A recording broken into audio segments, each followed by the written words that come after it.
noches, bienvenidos a Minuto 1 por la pantalla de C5N. Muchísima información para compartir con todos ustedes en el día de la fecha y por supuesto pueden participar con nosotros con este hashtag, chocar al fondo. Chocar al Fondo Monetario Internacional es el hashtag para participar en el día de hoy a partir de, seguramente usted ya tiene alguna información al respecto, lo que va a ser la salida del número 2 del Fondo Monetario. Hablamos de David Lipton, un funcionario realmente clave en lo que fue el préstamo a la Argentina por parte de este organismo multilateral de crédito. Y claro, cuando uno analiza cuál era el directorio del Fondo Monetario, quiénes estaban a cargo sobre todo de lo que era la línea directiva de esta entidad, y bueno, uno podría decir que se va quedando sin nombres.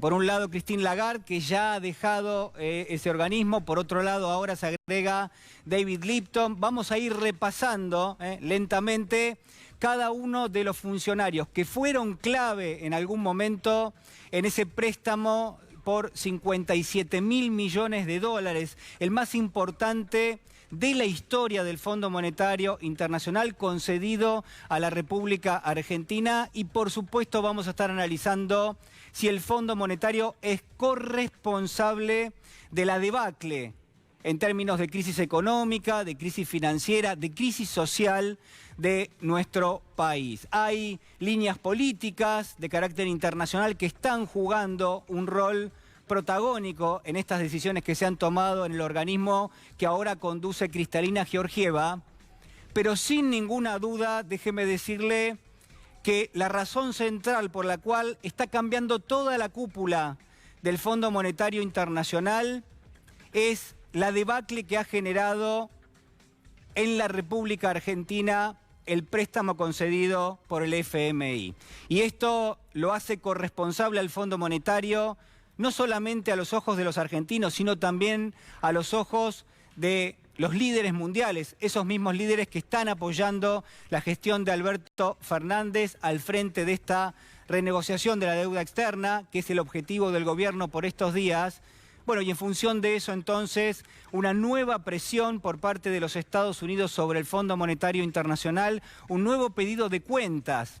Y quizás acá el análisis también tiene que ver con esto. Atención, porque no se lo desplaza a Lipton, no se la desplazó a Lagarde, no se lo desplazó a Cardarelli en su momento, no se lo está desplazando también a otra funcionaria de apellido Grasso, que es directora administrativa del fondo en esta misma semana. No se los desplaza porque la Argentina no puede pagar sus deudas.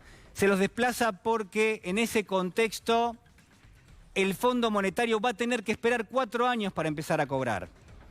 Esa es la razón por la cual hoy hay una verdadera racia, si uno quiere decirlo en esos términos, en la cúpula directiva del Fondo Monetario Internacional. No se los castiga porque ese préstamo del FMI ha generado una retracción a nivel económico en la Argentina prácticamente inédita en los últimos años. Uno podría pensar que es por eso, uno podría pensar que es por los niveles de pobreza y por los niveles de indigencia que ahora se está desplazando a las autoridades del Fondo Monetario. Pero no se equivoque, se los desplaza porque es el propio Fondo Monetario el que, habiendo concedido más del 60% de la cartera de préstamos, casi el 70% de la cartera de préstamos a la Argentina, ahora va a tener que esperar y va a tener que pagar de alguna manera, entre comillas, déjeme decírselo de esa manera, va a tener que pagar con espera y con estos años de gracia que obviamente el Fondo Monetario no tiene otra opción más que concedérselos a los funcionarios del gobierno argentino. Vamos a estar hablando seguramente de este tema y hace instantes nada más se conocieron, entre otras cosas, bueno, obviamente declaraciones vinculadas al tema de la deuda, declaraciones también vinculados a otras cuestiones que son importantes en materia económica, y al mismo tiempo hay otra agenda que tiene que ver con lo criminal, con la seguridad, con la indignación en muchos aspectos, porque estamos hablando del caso de los rugbyers, del caso del asesinato, de la muerte de Fernando Báez Sosa y de unas imágenes, un video que seguramente va a ser clave en la investigación, pero que ha logrado la difusión pública, que ha logrado trascender, meterse en las redes sociales.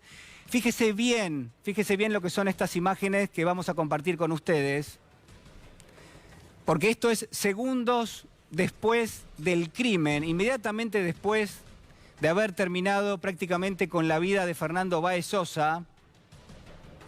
Lo que usted va a ver allí es la actitud despreocupada, los festejos, los abrazos, la complicidad y por supuesto también la impunidad, ¿no?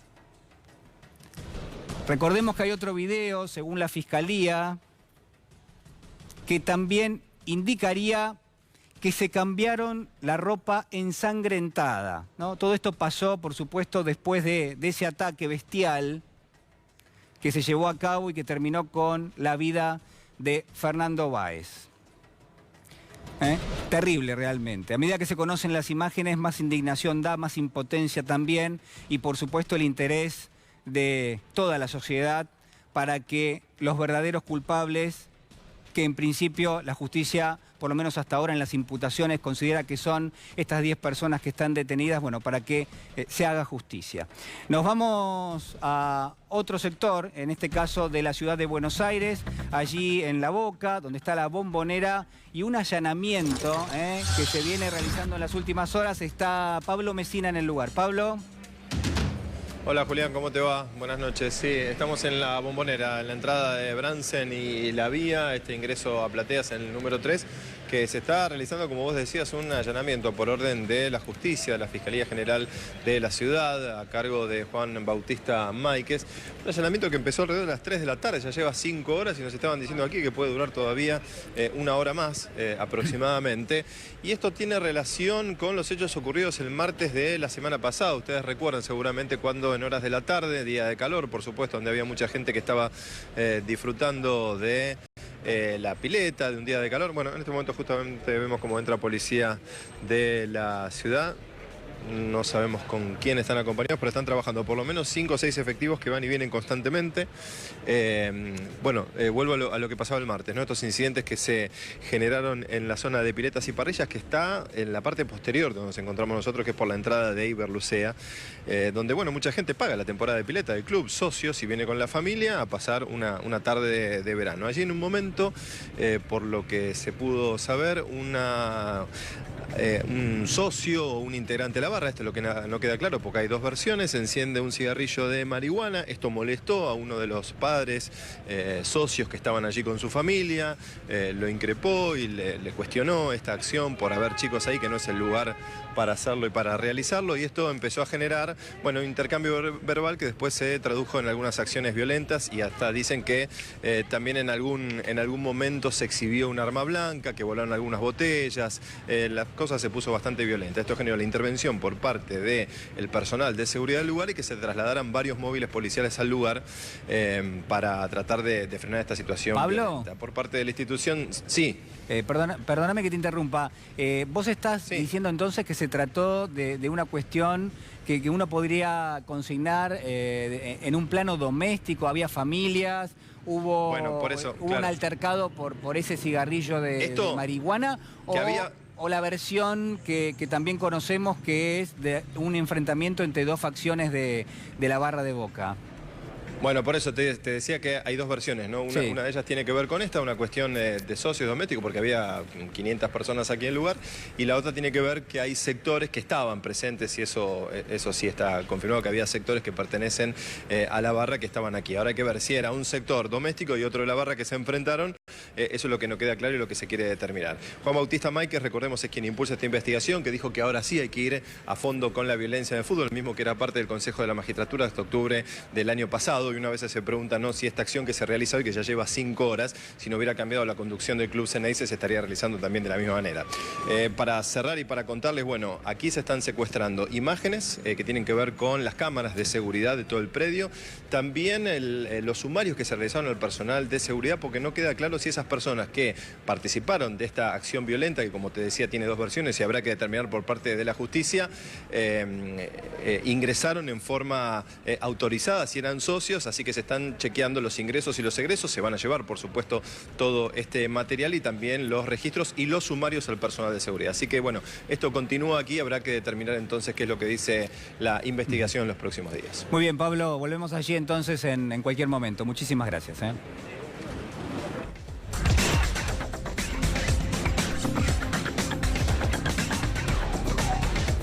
Bueno, te lo comentábamos en el arranque, porque lo que está pasando en el Fondo Monetario es una verdadera revolución, porque aunque no quieran que uno se entere, lo que ha habido en los últimos días, en las últimas semanas, si usted quiere, prácticamente desde que salió Christine Lagarde de la conducción del Fondo Monetario Internacional, es un castigo, porque son funcionarios, muchos de ellos de carrera. La salida hoy de David Lipton, por ejemplo, el número 2 del Fondo Monetario, que a fin de mes va a dejar ese organismo, por lo menos la función ejecutiva, la más importante después de la titular, hablamos de Kristalina Georgieva. Lo que está reflejando es la incomodidad como mínimo, pero también quizás el castigo que le impone en términos políticos a los funcionarios del Fondo Monetario el gobierno de Donald Trump. Y quizás acá el dato central es este, ¿no? Fíjese cómo históricamente el Fondo Monetario siempre tiene un titular que sale de la Unión Europea, después tiene a su subdirector, al número 2, que viene de los Estados Unidos, y por supuesto después las líneas técnicas van cambiando en cada caso. Pero fíjese que estos funcionarios, que son de los más importantes que ha tenido el Fondo Monetario Internacional para la Argentina, la número 1, el número 2, el jefe de la misión para la Argentina, ya no están. Ya no están. Y esto creo que está poniendo sobre la mesa el fracaso rotundo que no solo tuvo la falta de responsabilidad del Fondo Monetario en concederle a un gobierno que a todas luces estaba haciendo cualquier cosa con los dólares fruto de ese préstamo, concederle el mayor préstamo de la historia del Fondo Monetario Internacional, dejarlo prácticamente consignado en un compromiso para devolver ese dinero en solamente 3 años y en todo caso saber que eso no se iba a poder cumplir, pero además ahora, porque por supuesto hay una corresponsabilidad del Fondo Monetario, lo que tienen que hacer es concederle a la Argentina los años de gracia que está pidiendo para empezar a devolver ese dinero. Fíjese, estos son los principales préstamos del Fondo Monetario Internacional en su historia. Brasil en el 2002, 36.513 millones de dólares. En el caso de Grecia, el rescate de Grecia, ¿no?, que fue realmente la debacle de algunos países de Europa afectados por la crisis subprime de los Estados Unidos. Llega a Europa, se produce el desequilibrio, la falta de estabilidad de algunos países como Portugal, como España, pero sin ninguna duda impacta muy fuerte en Grecia. Se utilizaron 44.700 millones de dólares y fíjese la cifra de la Argentina, donde uno podría pensar, ¿pero pasó algo en la Argentina para semejante rescate con miles de millones de dólares? Mire, lo que pasó fue que el plan económico nunca funcionó y que sin embargo el gobierno del expresidente Macri lo trató de estirar de todas las maneras posibles y obtuvo la cooperación, la complicidad del Fondo Monetario Internacional. Fernando Alonso, ¿qué tal? Muy buenas noches. ¿Qué tal, Julián? Muy buenas noches. Vos sabés que a la lista de los que ya no están, por lo menos en el Fondo Monetario, nos falta agregar a alguien que sigue, pero que está como en una cuerda floja, y se trata del director para el hemisferio occidental, Alejandro Werner. Alejandro Werner fue uno de los mayores responsables en la negociación de Argentina con el FMI durante la gestión de Mauricio Macri. Dicen que él es uno de los artífices de todos los acuerdos que se firmaron. Bueno, desde que llegó Alberto Fernández a la presidencia y se restablecieron las negociaciones con el FMI, Werner fue separado. Sigue siendo director, sigue teniendo oficina en la FMI, sigue cumpliendo funciones, pero no se encarga más del caso argentino. Tal hace así que la próxima semana, cuando estén en Buenos Aires la misión, no va a estar presidida por Werner, va a estar presidida por su directora adjunta, la directora adjunta para el hemisferio occidental, Julie Kozak. Además de, por supuesto, el jefe de la misión, el venezolano Luis Cuvedú, que reemplaza, como vos mencionabas hace un rato, al italiano Cardarelli. Sí.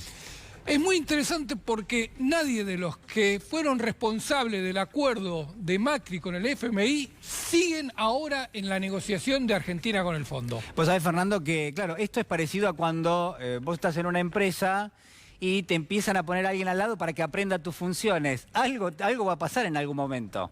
Y generalmente no es una buena noticia, ¿no? Si te ponen a alguien al lado para que aprenda lo que vos estás haciendo, uno intuye que quizás no están muy contentos con el trabajo de uno. Me parece que algo así le está pasando a Alejandro Werner. Sí, y hay que ver a quién designa Donald Trump para ocupar el sillón en el directorio del FMI. Hay que tener presente que David Lipton, aunque siempre se lo consideró un duro, fue funcionario de los gobiernos de Bill Clinton y de Barack Obama, Claro, es decir, claro. siempre relacionado con el Partido Demócrata, no tenía relación con los republicanos. Así que probablemente Trump designa ahí, en ese sillón, a alguien de su riñón, y eso lo que puede ayudar es a tener un diálogo directo con el presidente de Estados Unidos. Muy bien, Fernando, muchísimas gracias, porque, a ver, vamos a conectar este tema de la deuda con algo que viene del planeta de los caras de piedra, ¿no? A esta altura ya toda una constelación, podríamos decir, porque no se cansan aquellos que fueron corresponsables de endeudar a la Argentina, de afectarla en términos económicos, financieros, sociales.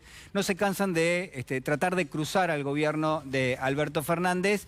Y además, a todas luces, digo, y bajo todo punto de vista, con conceptos sumamente errados desde la base. Fíjese lo que dijo hace apenas algunas horas nada más, quien es hoy la presidenta del PRO. Hablamos de Patricia Bullrich cuando se refiere a la deuda. Lo vemos. Hoy el gobierno exagera para tener más tiempo, ¿no? Y bueno, y realmente la deuda que nosotros dejamos es absolutamente compatible y normal en cualquier país. Además dejamos una negociación con el Fondo Monetario que abarata muchísimo cualquier tipo de posibilidades porque es plata con intereses muy bajos. Así que bueno, creemos que siempre tiene que ver con los intentos de abrir márgenes políticos más que el hecho de la deuda en sí. Como habrán visto, Kicillof dijo no tengo, no puedo, y bueno, pagó en 1 minuto y medio. Así que evidentemente todo lo que había dicho antes no era la realidad, ¿no? Bueno, eso que está consignando Bullrich, uno podría decir que es una especie de infralengua, ¿no? Porque mezcla todo tipo de conceptos, pero además es muy útil, ¿sabe por qué? Porque esos mismos conceptos eran los que ofrecía el gobierno del expresidente Macri para justificar que se iba a pedir deuda al Fondo Monetario Internacional, que había una tasa que era barata en términos comparativos con respecto a lo que prestaba el mercado financiero, que en todo caso lo que había por parte de la Argentina era la posibilidad de abrirnos al mundo, de relacionarnos en este caso con el Fondo Monetario Internacional, que nos venían a ayudar, que a veces era preventivo, que tenía un carácter preventivo. Bueno, todo eso nos llevó a esto que ustedes estaban viendo hace instantes nada más, ¿no? Sigue insistiendo en este caso Bullrich, pero lo hizo en su momento el exministro de Economía Lacunza, entre otros funcionarios, siguen insistiendo en que la política de endeudamiento fue lo mejor que le pudo haber pasado al país y lo que tenemos hoy es un país que está totalmente supeditado en todos sus planteos, en todos sus planes, a la renegociación de la deuda tal y como estamos viendo que está ocurriendo en la actualidad. Muy bien, vamos a cambiar de tema. Le damos la bienvenida al señor Juan Amorín. ¿Qué tal, Juan? ¿Qué tal? Muy buenas noches. ¿Qué tal, Juli? Buenas noches. Se complica, sí, la situación de este hombre que vemos de fondo, del ex trabajador del Ministerio de Desarrollo Productivo, coordinador en esa área. Los famosos dólares que se encontraron en su cajón, que en un principio Esbarra había salido muy alegremente a tuitear y a decir qué operación más burda, qué cosa más insólita, y realmente parecía raro, la verdad, sí, en decía, un principio. Me los plantaron, Me los plantaron, dijo Esbarra con mucha velocidad. Es cierto, digamos, en un principio daba la impresión que había transcurrido demasiado tiempo y la primera reacción de uno cuando veía que 20 días después de haber asumido la nueva gestión, había encontrado un sobre con semejante cantidad de dinero, es muy extraño. Bueno, lentamente la justicia empieza a descartar la hipótesis de Esbarra. Te diría lentamente, no, quedó casi descartada por completo. Esta hipótesis ahora la defensa probablemente tendrá que encontrarle la vuelta, una difícil tarea. Te lo voy a comparar también con otra situación que se ha dado hace un tiempo con otro funcionario del macrismo que siguió una mejor suerte probablemente por los tiempos de la justicia y esta cuestión de Comodoro Pi que tan mal acostumbrados nos tiene a la sociedad argentina. Si te parece, vamos a ver qué es lo que pasó en la causa y por qué estamos diciendo que Esbarra está cada vez más complicado y que su teoría, esto de que le han plantado $10.000 en su despacho, no cierra por ningún lado. Declaró su secretaria, la secretaria de Esbarra, reconoció su letra. ¿Te acordás la famosa anotación? Sí, había una dentro notita, del ¿no? sobre con un correo electrónico que pertenecía a la empresa Consultatio, administradora del Country Nordelta. Reconoció su letra en la anotación que se encontraba dentro del sobre con estos $10.000, que serían 3 cuotas de un terreno de 1.000 hectáreas que no había declarado Esbarra, por lo menos, ante la Oficina Anticorrupción. Mirá si Laura Alonso no habrá tenido trabajo que no cumplió. Era un terreno de 1.000 metros, ¿eh? Ah, 1.000 metros, perdón. ¿Qué dije? 1.000 hectáreas. 1.000 hectáreas. Ah, mala mía. Sí, pues era barato, si no. Sí, claro, era un regalo. Era un regalo. Lavado de dinero es la hipótesis más fuerte que sostiene el fiscal Gerardo Policita. ¿Qué es lo que complica a Rodrigo Esbarra? Bueno, no declaró la compra de este lote de 1.000 metros cuadrados en Nordelta. El terreno costó unos 176.000 dólares. O sea, la pista de los $10.000 en el escritorio lleva directamente a la justicia a que encuentre esto también. Con la dirección de mail anotada que ahora sabemos por la secretaria. Es decir, la secretaria, cuando le mostraron la letra, dijo, sí, esa letra es mía. Claro, si decía que no, igual iba a haber pericias caligráficas que lo terminaran comprobando.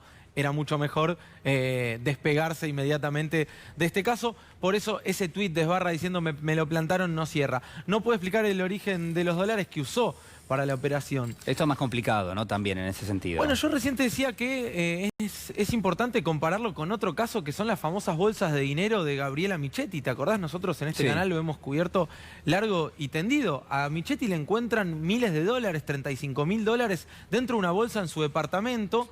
Se los roba supuestamente un custodio y ella va y hace la denuncia. Claro, surgió una denuncia penal porque decían, ¿y cómo explica? ¿De dónde salió? Digamos, muéstreme dónde estaban declarados. Y ahí Michetti dice de una fundación. Bueno, fueron a la fundación y la fundación tenía todos los papeles bastante difusos. Era muy raro realmente todo. Bueno, nunca se explicó eso. Y por eso te decía, mucha mejor suerte la de Michetti porque, claro, recién asumía la vicepresidencia y la justicia suele ser muy benevolente con los recién llegados al poder. El caso de Esbarra es todo lo contrario. O sea, Esbarra tendría que, un poco la posición de él de inicio es, eso no es mío, me los plantaron, yo no los quiero. Claro. Mucha gente pensó, pero ¿cómo? No reclama $10.000 que por ahí le pertenecen, porque te llevaba a esta situación que vos estás marcando. Porque cuando tirás del hilo hay algo mucho más grave, aparece que no eran 10.000 nada más, eran mucho más. 176.000 y no los habías declarado tampoco.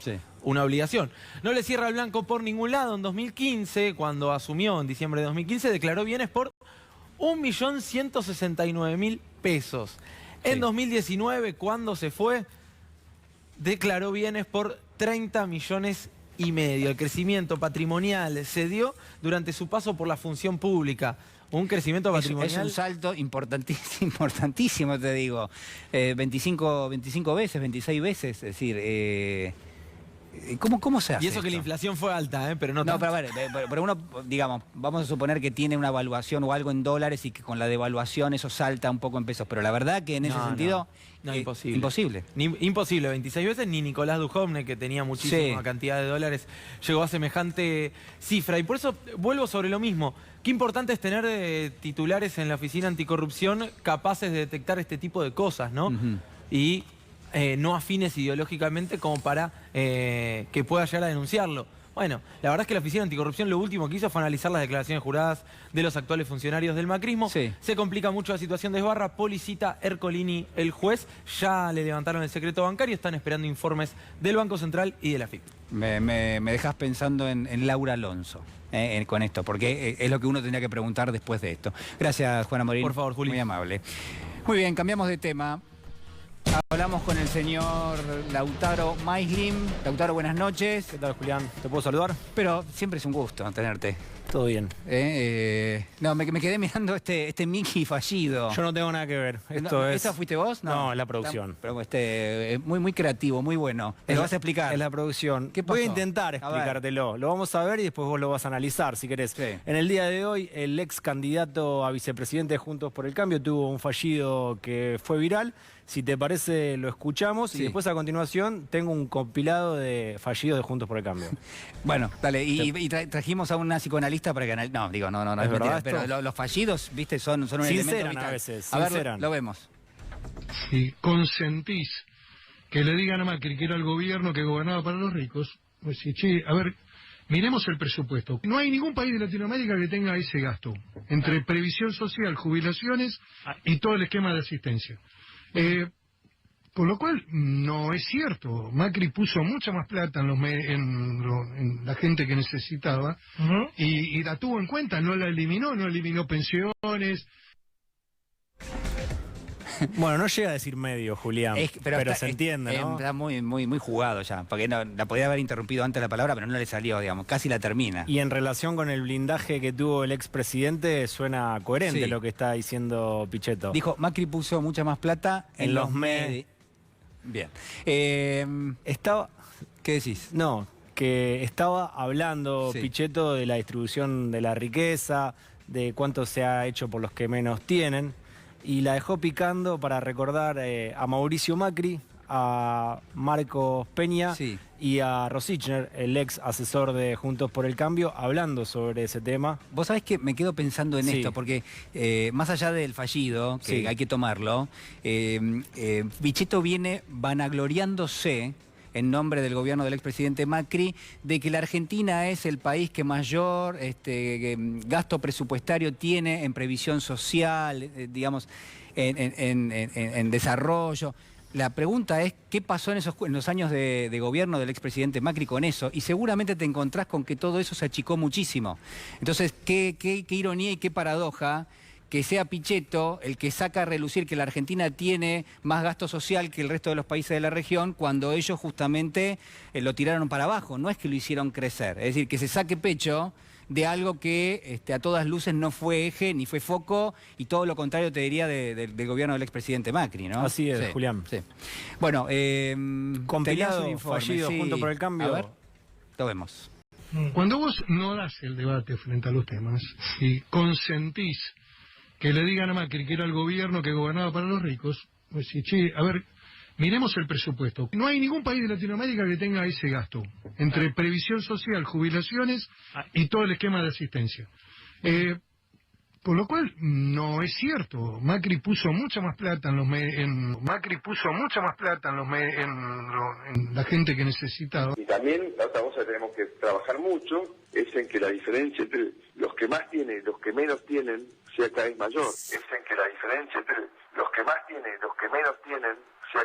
En algún momento se habló mucho, estuvo hasta de moda el tema del acto fallido, de esta cosa por la cual uno de golpe dice la verdad compulsivamente sin controlar su inconsciente, ¿no? La necesidad de avanzar en un sistema más justo de tarifas y de subsidios para proteger a los que más tienen, los que menos tienen. Nunca creí posible que un gobierno fuera en contra tan claramente de los derechos y de las necesidades de los que menos tienen, en contra tan claramente de los derechos y de las necesidades de los que menos tienen. Bueno, Julián, clarísimo, estos fallidos con mucha coherencia con el resultado de Juntos por el Cambio. Totalmente coherente los fallidos, no hay ninguna duda. Muchísimas gracias, señor Muchísimas gracias a ustedes. Muy amable. Bueno, vamos a cambiar de tema y ahora vamos a hablar de la plata de los jubilados, señoras y señores, del Fondo de Garantía de Sustentabilidad y de algunos números que son relevantes, pero antes, a ver, un análisis de Fernando Alonso. Fernando. Sí, porque se conocieron hoy datos correspondientes al tercer trimestre del 2019 de las tenencias del Fondo de Garantía de Sustentabilidad, esta cuenta de ahorro con las que el Estado tiene que solventar las jubilaciones en épocas de crisis. Y bueno, lo que todos esperaban, una muy fuerte caída en el stock, caída en dólares y caída en pesos. Y esto es muy interesante porque uno a veces miraba los resultados en pesos y decía, no, bueno, el problema es que la devaluación no permitió acompañar, ya se van a recuperar el valor de esos títulos. La caída del año pasado se dio en las dos monedas, por lo tanto, dejan un fondo de garantía de sustentabilidad en el 50% de lo que recibieron, una pérdida sustancial que es ahorro de todos los argentinos. Se llama Fondo de Garantía de Sustentabilidad, pertenece al ANSES, pero claramente es un ahorro y una caja que estaba para el respaldo de todo el país.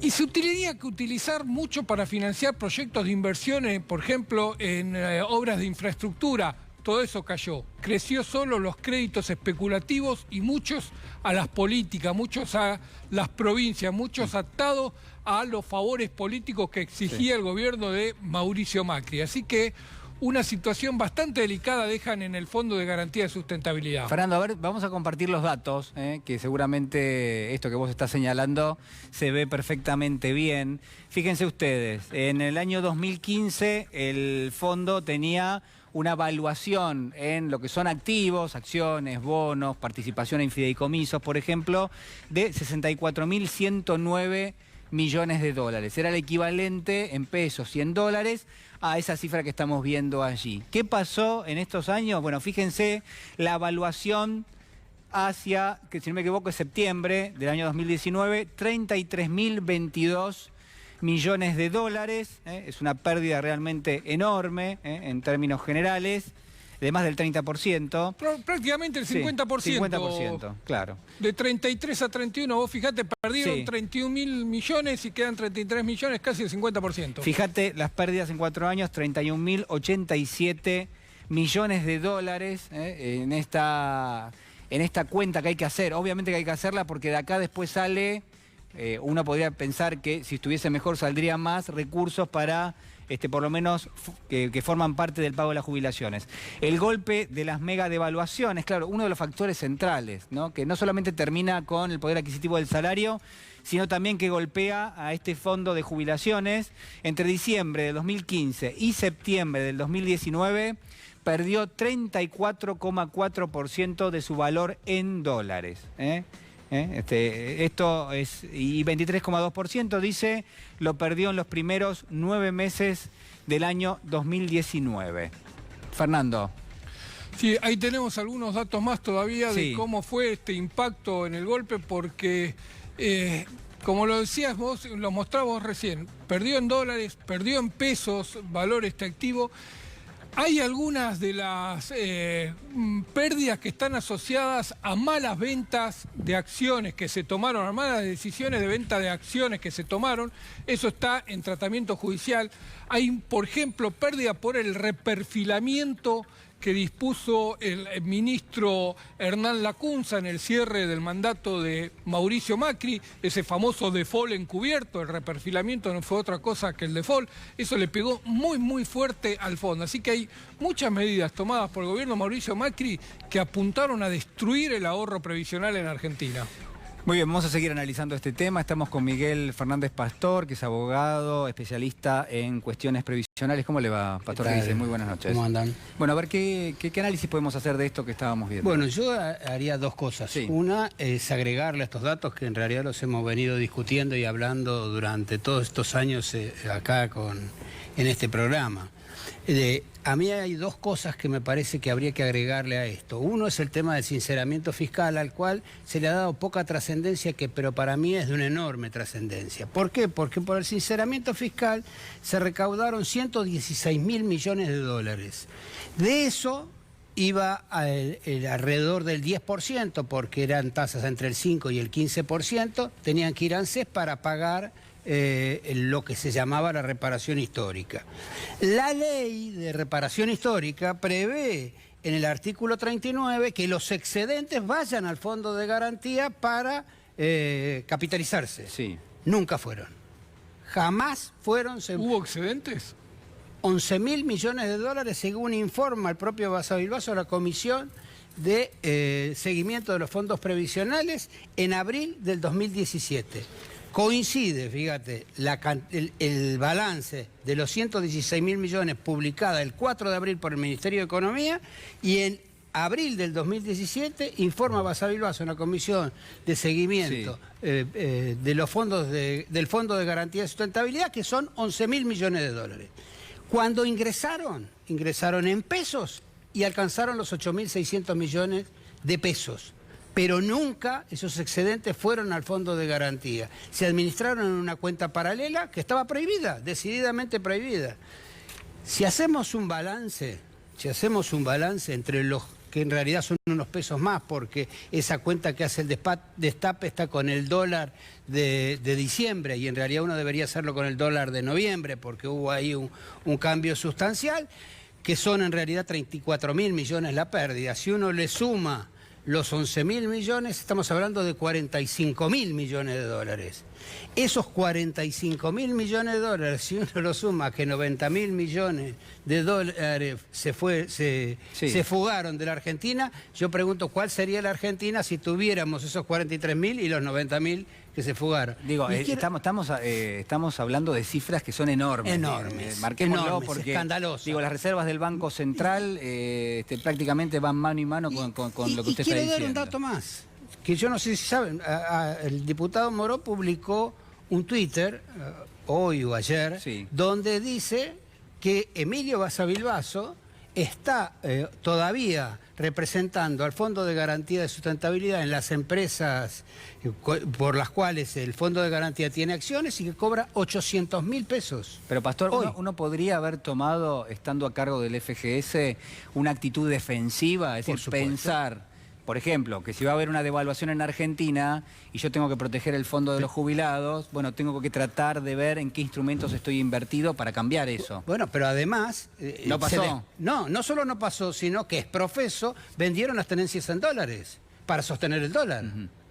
Porque una de las formas que tuvieron para sostener el dólar fue vender las tenencias en dólares. El daño fue el daño mucho fue peor. eso, el daño de reperfilamiento al fondo fue deliberado. Yo te digo, el día que esto se destape seriamente, que se destape y se vuela ahí adentro, es un escándalo sin precedentes en Argentina. Porque estamos hablando de lo mismo que prestó el Fondo Monetario Internacional a Argentina.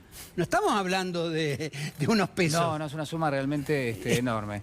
Muchísimas gracias. No, gracias a ustedes. Señor Pedro Briguer, ¿qué tal? Muy buenas noches. Buenas noches, acá seguimos muy de cerca lo que pasa en Chile, las protestas, las manifestaciones, porque entre otras cosas la Fiscalía, esto es un informe oficial, revela que desde el comienzo de las protestas masivas el 18 de octubre hay 29 muertos, efectivamente, 29 muertos, la mayoría de ellos directamente a manos de los carabineros, esta fuerza que reprime por todos lados en Chile.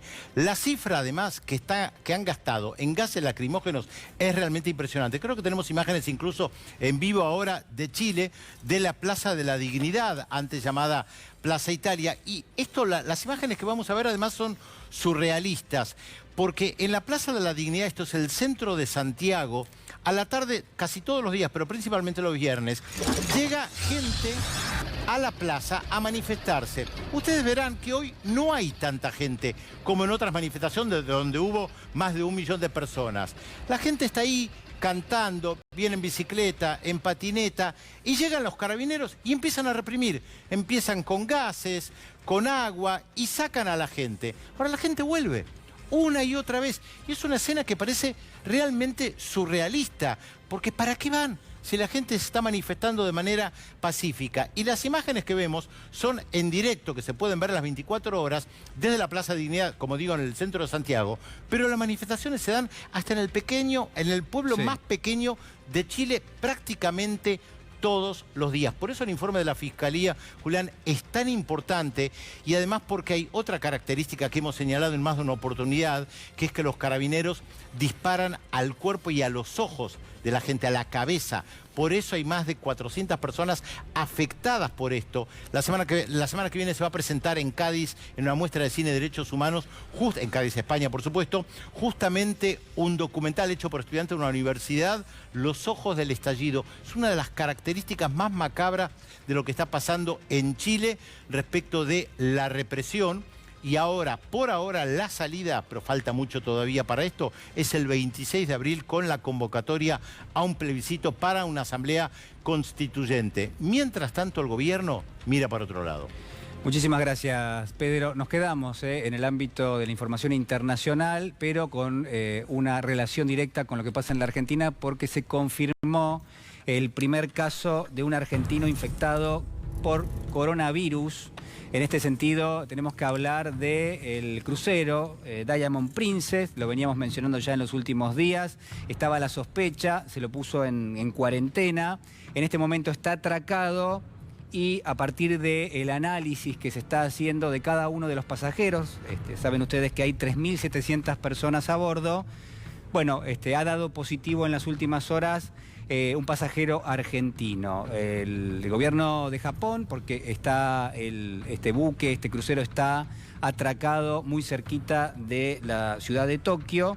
Este crucero también, lo que tiene en este momento es aisladas a algunas personas de las cuales se sospecha que podrían tener coronavirus. Se han identificado positivamente 61 casos y el gobierno de Japón, les decía, ha dispuesto que toda persona que da positivo se lo traslada desde el crucero a hospitales cercanos, allí muy cerquita de la ciudad de Tokio, donde por supuesto están en tratamiento y también en observación. Cuando se toma la referencia, la información, que por lo menos por ahora llega en un sentido realmente estricto, lo que hay que consignar es que esta persona que tiene el virus y que ha dado positivo, bueno, no ha tenido demasiados síntomas, dice que está perfectamente bien de salud, que se siente bien, que no le falta el aire, bueno, todos síntomas que se supone que se transmiten y que denotan, ¿no?, que uno tiene la enfermedad. Bueno, en este contexto entonces la información que nos llega es justamente esa, ¿no?, que ha sido en este caso trasladado a un hospital y que el resto de quienes están a bordo de ese crucero que ustedes ven allí, bueno, están en este momento también en observación. Nosotros en nuestros estudios tenemos a Gustavo Girado, él es director del posgrado sobre estudios de China contemporánea de la Universidad Nacional de Lanús. ¿Qué tal, Gustavo? ¿Cómo le va? Buenas noches. ¿Qué tal? Gracias. Bueno, a ver, ¿qué análisis podemos hacer? Nosotros dábamos los datos relacionados con la cuestión sanitaria, y por supuesto que preocupa y mucho, pero si uno toma esto como un emergente de algo que venimos hablando con Pedro Brigger también, que es esta disputa que hay entre Estados Unidos y China, y un poco cómo uno inscribiría este tema en particular en ese contexto. Bueno, es un tema muy puntual en este caso que llega en un momento muy particular, y de ahí es que haya versiones en que esto, más allá del epicentro que hoy geográficamente está establecido en China, se permita algún ligero margen para discutir si esto tiene exactamente y estrictamente un origen en China. Porque la película de disputa con Estados Unidos, que tiene un carácter hegemónico muy importante en muchos segmentos de mucha importancia, va mucho más allá de lo comercial, sino realmente se disputan cosas de mucha importancia que tienen que ver con la hegemonía de una y otra economía en ciertos segmentos de alta tecnología. A ese escenario y el menú de discusión ya interroga cuestiones que tienen con cuestiones políticas en Hong Kong, con cuestiones de desarrollo de acciones terroristas en Xinjiang, con problemas en el Tíbet. Y los Estados Unidos se han involucrado políticamente en muchas cuestiones de aspectos domésticos de China, al punto tal que permite a muchos asignarle a esta secuencia de sucesos tan inesperados algo que tiene que ver con una guerra que va por lo bajo y que tiene para la tribuna, para todos nosotros como gran público, una cuestión estrictamente comercial. Pero a muchos atribuyen este tipo de problemas a ensayos muy feroces, y que por lo bajo están subrepticiamente apareciendo en momentos muy particulares que tienen que ver con la definición. En un caso, las elecciones de Estados Unidos durante el año 2020, y en otro caso, el centenario del nacimiento del Partido Comunista Chino el año que viene, el año 2021. Ahora va a preguntar Pedro Brigger, pero antes quiero recordarles, lo vemos juntos, lo que decía el secretario de Comercio, si no me equivoco, de los Estados Unidos, Wilbur Ross, a propósito de lo que está mencionando Girado. Lo vemos. You could seriously see the Chinese economy come to a halt, and given the large percentage of global growth that China commands, does that actually threaten what you're just saying? Well, first of all, every American's heart has to go out to the victims of the coronavirus. So I don't want to talk about a victory lap over a very unfortunate, very malignant disease. But the fact is, it does give businesses yet another thing to consider when they go through their review of their supply chain. On top of all the other things, because you had SARS, you have the African swine virus there, now you have this. It's another risk factor that people need to take into account. So I think it will help to accelerate the return of jobs to North America, some to U.S., probably some to Mexico as well. Bueno, ahí estaba, Girado. Bueno, los productos de hace varias décadas ya no se hacen en un solo lugar geográficamente y las cadenas globales de valor explican no solo gran parte del desarrollo chino, sino gran parte de la manera de acumular capital por parte de las transnacionales. Gran parte de los productos terminados del mundo manufacturados salen de China, pero no necesariamente están, todo el capital que participa en un producto es chino. El caso emblemático es el del iPhone, que se arma en Foxconn, una compañía taiwanesa radicada en China, pero la mayor parte del capital es norteamericano y coreano. Entonces, solo una muy pequeña porción del valor agregado es chino. Por eso, detrás de cada producto de iPhone dice, pensado en California, hecho en China. En lo que se refiere al secretario de Comercio norteamericano, es que parte de la política del presidente Trump ha sido promocionar la deslocalización. Esto es que los empleos norteamericanos que él atribuye que han perdido en manos de China durante estas últimas décadas ha sido producto de que las empresas norteamericanas han ido a aprovecharse del mercado chino, han ido a hacerse del mercado chino negociando con el Politburó a cambio de la entrega de tecnología. Esto hace que el presidente Trump llame robo de tecnología a lo que nosotros en los libros estudiamos como transferencia tecnológica. El salto tecnológico que siempre cuando se hace la importación de determinada tecnología se produce. Así es, no solo eso, sino que los capitales interactúan mucho más pronunciadamente ahora que antes, y de allí que desde China se reciban todos los productos en el mundo, pero no quiere decir que todo el conocimiento esté radicado allí. Lo que decía Wilbur Ross recién es que, en forma muy desafortunada de mi punto de vista, esto trae como un beneficio adicional o marginal el hecho de que vamos a recuperar los empleos que se habían perdido porque las fábricas se habían ido y porque efectivamente muchas filiales de transnacionales están trayendo a su personal a sus países donde están las casas matrices en virtud de tratar de evitar que esto se propague. Pedro. Sí, quería saber, Gustavo, si hay datos económicos concretos de cuánto está perdiendo China, la República Popular China, con esta situación donde efectivamente está claro que hay empresas que lo van a pensar dos veces, como claramente lo dice Ross. Sí, mira, la economía china, en el consenso económico de los últimos análisis que estaba preparando ayer, ubican que el primer trimestre va a alcanzar un 4% de crecimiento con suerte si esto se detiene en el próximo mes. Y China viene creciendo el 6,1% en los últimos 2 cuatrimestres. Así que sería una caída muy grande y por lo pronto es la más grande de los últimos 23 años.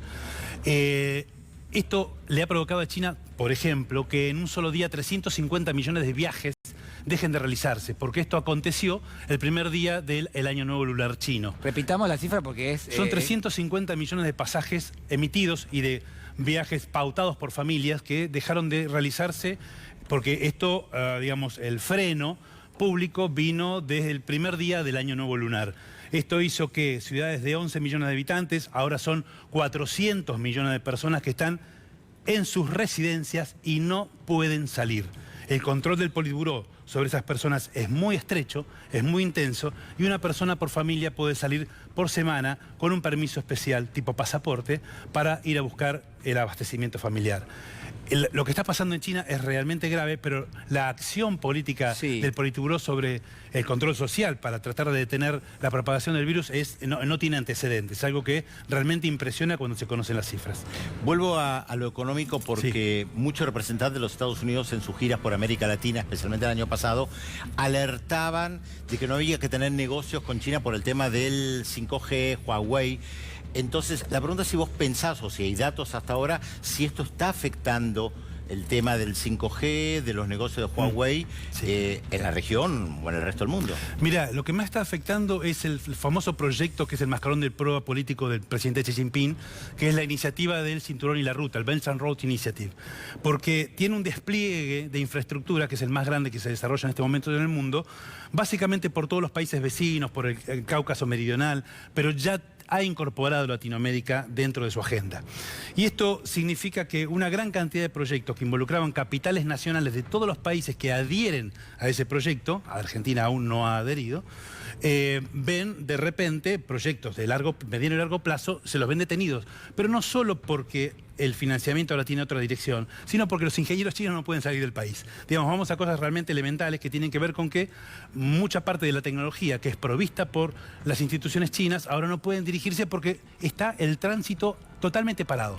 El barco al que se refería Julián recién está en Yokohama, en Japón, y son 3.500 personas que van a estar por lo menos 20 días ahí detenidas con abastecimientos de Tokio directamente, pero que no pueden salir porque no se sabe aún a ciencia cierta de qué manera se está transmitiendo entre las personas. Entonces, el impacto económico va a ser tremendo porque el transporte y el turismo se han detenido drásticamente. Las acciones de las compañías aéreas han caído tremendamente estas últimas 2 semanas, pero muy particularmente las 3 compañías aéreas que hacen los vuelos domésticos en China. Son compañías muy grandes y tienen una gran dimensión porque hacen una gran cantidad de vuelos. Pero es de público conocimiento que las aerolíneas internacionales más importantes ya no están llegando a China. Y como se han detectado casos autóctonos en Filipinas y en Hong Kong, esto es de gente que no ha viajado a China pero se ha contagiado de alguna manera, esto está alertando tremendamente a toda la población para ni siquiera tener vínculos indirectos con todos los que han viajado a China. Agregemos un dato que la semana pasada leí en una entrevista con una epidemióloga china, justamente en un diario chino, que decía que calculaba que de acá a 3 meses iban a poder generar una vacuna, por lo menos para combatir alguna de las cepas. O sea que rápidamente China también tiene la capacidad para sobreponerse a esto. Y la semana pasada también decíamos que hay que recordar que en Estados Unidos en el año 2009 el virus famoso del H1N1 mató más de 10.000 personas y no se cancelaron los vuelos, ni hubo una histeria internacional de que no había que viajar a Estados Unidos. Atendiendo a lo que comentaba Julián, justamente el hecho de la respuesta política es impresionante, pero hasta aquí es menos severo que el N1H1 de hace un tiempo atrás. El punto es que la respuesta ha sido impresionante vis a vis lo que había sucedido con otras epidemias en el tiempo pasado inmediato. Profesor Girado, muchas gracias. No, muchas gracias a usted por la invitación. Muy bien, cambiamos de tema, nos quedamos en el mundo de la economía, pero vamos al llano, vamos a lo doméstico y sobre todo al amplio territorio de la provincia de Buenos Aires. Estamos con la ministra de Trabajo, Mara Ruiz Malek. ¿Cómo le va, ministra? Muy buenas noches. Hola, Julián, ¿cómo estás? Buenas noches. Muy bien. Bueno, esta semana ha sido clave en varios aspectos. Quizás el central, que ha ocupado la plana de todos los diarios, tiene que ver con la respuesta del gobernador de la provincia de Buenos Aires, Axel Kicillof, que finalmente paga un bono a partir de lo que fue la adhesión incompleta, porque el gobierno tenía la intención de que adhiriese el 75% de los bonistas. Bueno, no pasó, pero eso nos sirvió y sirvió, creo yo, para tomar una dimensión del estado de situación que tiene en términos económicos la provincia de Buenos Aires. ¿Cómo está eso? No, el estado de situación financiero de la provincia es desesperante, o sea, al menos. El monto total de pagos durante el año no es posible de afrontar, digo, eso es una realidad, es imposible.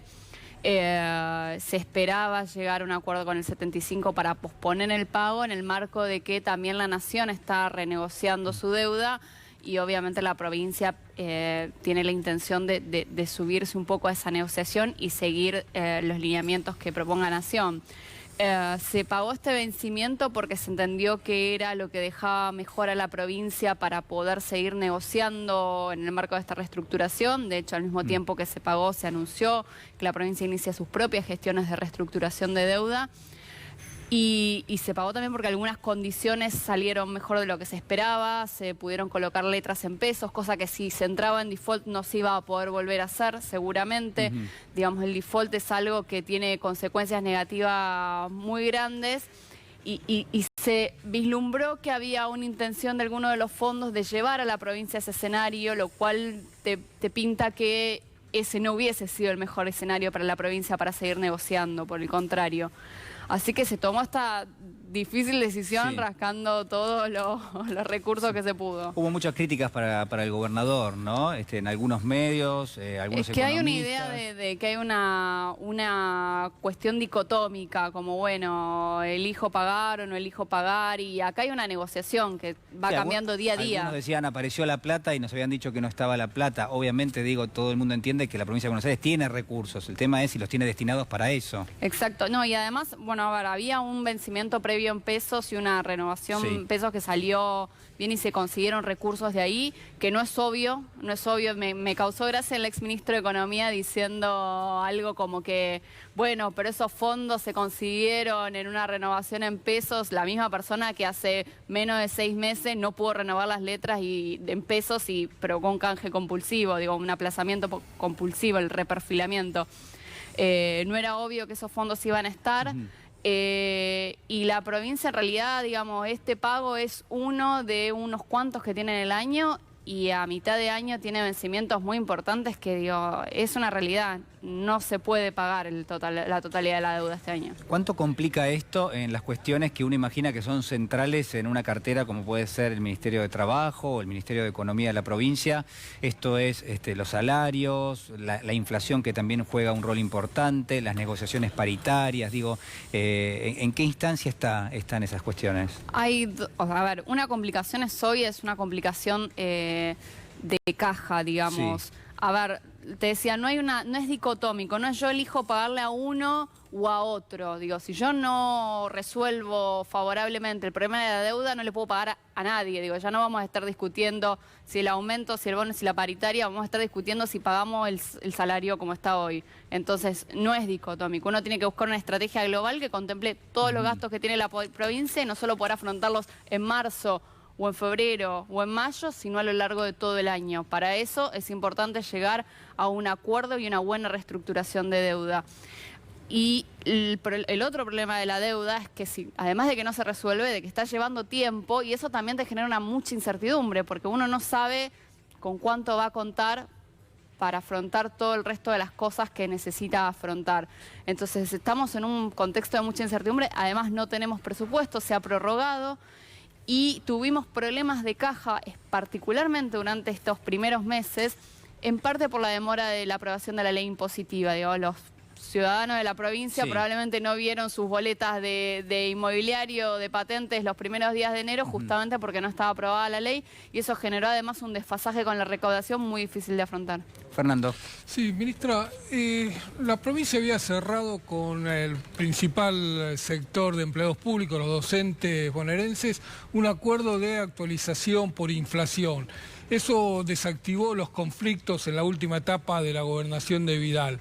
¿Para este año hay posibilidad de renovar ese mecanismo o ya definitivamente queda descartado un ajuste por inflación de los salarios?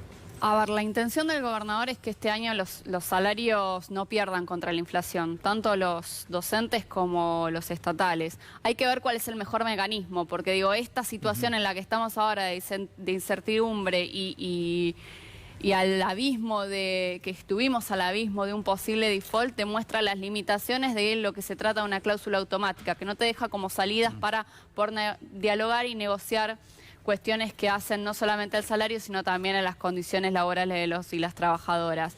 Entonces, hay que pensar cuál es el mecanismo en un contexto de un nuevo gobierno que no tiene la intención de bajar el salario real, como quizás sí lo tenía el anterior, donde la cláusula gatillo fue una actitud defensiva que funcionó para por lo menos no perder, porque en realidad tampoco estamos hablando de ganar.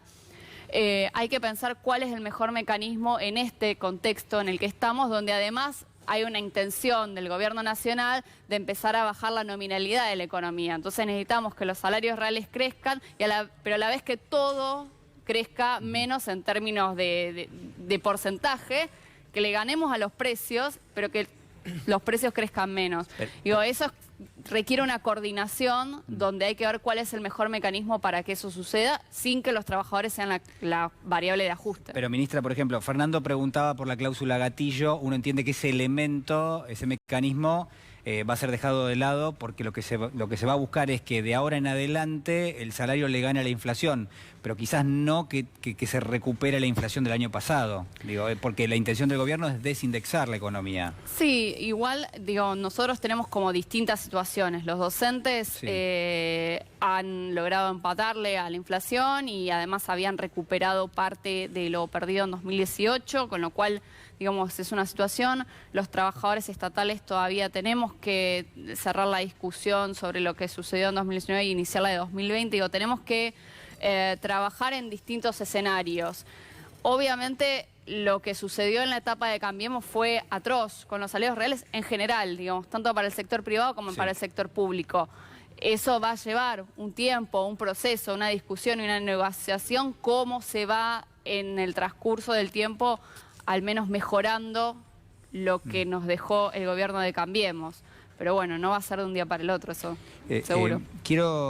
Supongo que en casa mucha gente se pregunta, bueno, pero ¿cuáles van a ser las políticas que se van a poner en juego? ¿Cuándo hay una reactivación económica? ¿Cuándo empieza la obra pública? ¿Cuándo empiezan las distintas industrias que fueron cerrando, las pymes que fueron cerrando en la provincia de Buenos Aires? ¿Cuándo ese proceso puede empezar a revertirse? Mira, en el gobierno de la provincia ya se lanzó un programa para pymes, digo, se está intentando volver a dirigir al Banco Provincia a lo que tiene que generar, o creemos nosotros, que es crédito productivo. Entonces se lanzaron nuevas líneas de crédito para pymes que incluyen también, digamos, la refinanciación para aquellos que estaban en muchos problemas, créditos de capital, para capital trabajo, créditos para exportadores.